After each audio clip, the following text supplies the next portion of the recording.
we're going to go over how to do subcutaneous fluids in a cat. It's pretty similar for a dog. So we're going to start with our bag of fluids. You can have a small bag. We may give you a larger bag. Doesn't really matter. We have a nice IV pole to hang from, but you can hang it from anything like a chandelier or a door frame or a nail in the wall. A lot of times we will use like a hanger, so you can put this through the hanger, hang it up on whatever you need to hang it on. Usually when we do fluids at home, it's gravity, so if you can get it higher up, it'll go faster. If you have somebody to help you, potentially you can squeeze the bag, but we'll just go through how to do it as if you were doing it by yourself. Okay, we usually give you a line, and this is your administration set. They come sterile, so you want to try to not get it wet or dirty before you use it. We're going to just pull the bag apart. And here is your set. This is the drip chamber, and this is going to be going into the bag. Okay, this is a pinch for the line, so if you want to stop the fluids, you can use that. There's also this is another way to pinch the line, so all the way at the thick end is all the way open, and then if you roll the roller down, that's all the way closed. You can use either one. They both should stop the flow of the sub-Q fluids. And then this other end, which looks like this, this has a sterile tip on it. So this is where we're going to put the needle. So I've got two options for needles. They may come in the plastic, they may come in the paper. So if we're going to do this one, we would unscrew this a little bit. You're going to take this cap off, and remember, this is the clean part, so you want to try not to drop it or anything like that, okay? If you have help, you can get someone else to do it, but this needle is heat sealed, so you just twist the plastic off, you put it right on there, and then when you pull it out, your needle is right there, okay? And then if we're going to do the paper version, there's a couple ways to do that, but the safest, cleanest way is just like we opened the drip set. We're going to pull the plastic and the paper apart, and then I usually bend it back and use this part. Again, attach it on, pull it off, and then you've got your needle right there. Every time you do fluids on your cat or dog, you want to use a clean needle. You don't always have to use a clean, fresh drip set, but you do want to use a clean new needle. Okay, and then for the bag, I'll just bring it down here. There's usually a piece on the bottom here that just pulls apart, and that gives you a spot. Again, because this is a sterile setup with your chamber here, you're going to pull this. It's a sharp bit of plastic, and that goes right in the hole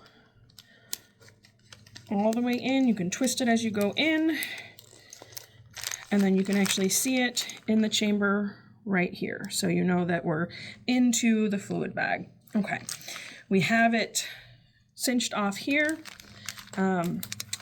I usually like to hold it up. If you squeeze this chamber a little bit, fluid will start to flow into the chamber. Okay. And then you can go ahead and hang that up. Remember, our line is still closed, so we're not going to open that until we're pretty much ready to do the animal.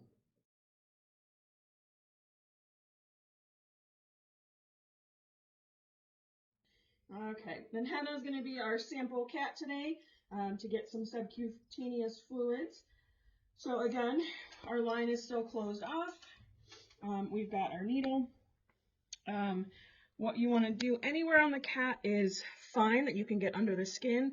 We usually like to go right between the shoulder blades here, just because it's really easy. Go ahead and you can pinch up some of the extra skin, and right in here you can kind of make a little pocket. So we uncap our needle. Okay, we take the skin, we go right underneath the skin, and then I usually like to move my fingers just a little bit and hold the needle in place, and then you can open up the line. And you can see that the fluid is dripping in.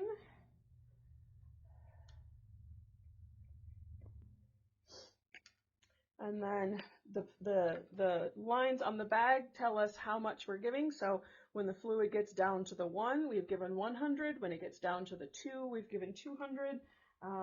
If we give the whole bag, that's going to be 500. Okay. And then this is a really good time with your cat. If you're giving fluids, they can maybe enjoy a bit of petting. They can enjoy a little snack or a treat. Sometimes we give a snack or a treat after we give fluids, just because then they start to associate this with a positive thing. So if your pet has a very, very favorite treat, now's the time to go ahead and give it to them. Okay? And then when we've reached the amount of fluids that you want to give under the skin, I go ahead, I pinch the needle off a little bit with my fingers so it's still in the skin right here, but I just kind of grab the skin around. I close off with it, and then I just slide this out, and most of the time I just set it to the side. I can cap it if you'd like. You certainly can cap it like this so that you don't accidentally poke yourself. Whatever you need to do.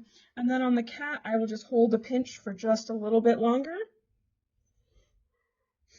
It's normal for a little bit of fluid to run out of the place where we give it afterwards, but a lot of times if you just kind of hold it up, then not too much will escape. But usually we're talking not much in comparison to how much you've given them generally.